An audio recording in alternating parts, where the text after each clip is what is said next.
All right, we're being asked to factor the polynomial by grouping. They specifically want us to do it by grouping. And we also know this as the AC method. And the AC method is where we're going to split up the middle term into two different terms. And then after we drop down the first and the last, we have our four-term polynomial, which we will do the factor by grouping with the blue and the red. But first, let's go through all our steps and make sure we're doing it correctly. All right, the first step in factoring a polynomial is making sure it is in order. So when we come back and look, we see that we have y to the second, y to the first, and then nothing over here. It is in order, so we go to step number 2. Second step, is there a greatest common factor? Okay, our best friend. When you look at these three terms, there is a greatest common factor. There is a number that divides into all three terms. And that number is 3. So I'm going to factor out the greatest common factor, and then I'll have to look at what's left and see if I can factor more. So let's divide out the 3. 3 goes into 15y squared, and I'll be left with 5y squared, minus 3 goes into 39y, and I'll be left with 13y. And then you divide 24 by 3, and we will get 8. Now, what's left over on the inside, now I need to do the AC method to this. So I'm going to come over to the side. I'm going to write it over here. I'll do AC method over here. 5y squared minus 13y plus 8. Okay, now it's called the AC method because in order to find my pair that gives me 13, I need to do A times C. A times C is 5 times 8, which is 40. Now let's list all of our factor pairs of 40. You ready? Start with number 1.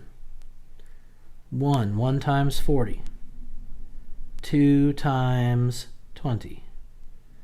3 doesn't go into 40. 4 does, 4 times 10. 5 does, 5 times 8. 6 does not go into 40. 7 does not go into 40. Back to 8, and then I'm done. Now, I'm looking at these pairs, and I'm trying to find the right pair. In this case, I am going to subtract them. I'm going to add them. Look at this, plus. That's how I know. I'm going to add them. And when I add them up, I want to get 13. Look to the right. Which ones add up to give you 13? 5 and 8. Now in this case, it's a negative 13y. So I'm going to have a negative 5y minus 8y. Okay, same signs, adding the values to get that 13y. Let's split up this middle term. It is going to become negative 5y minus 8y. Okay, that gives me negative 13y, right? Yes. Drop down the first term, 5y squared. Drop down the last term, plus 8. And now I have the old-fashioned 4-term factor by grouping. When I group the first two, the blue group, what can I take out as a greatest common factor? 5y, and I'll be left with y minus 1.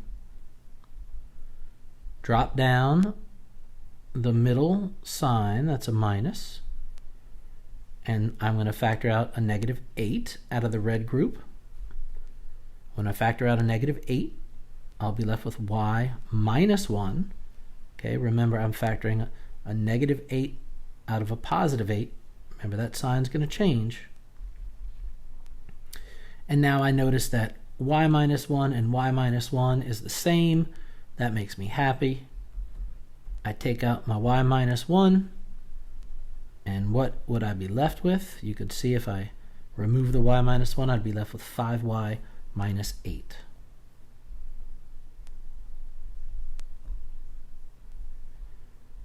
All right. This is the factor of the trinomial that was left. So let's see what we have.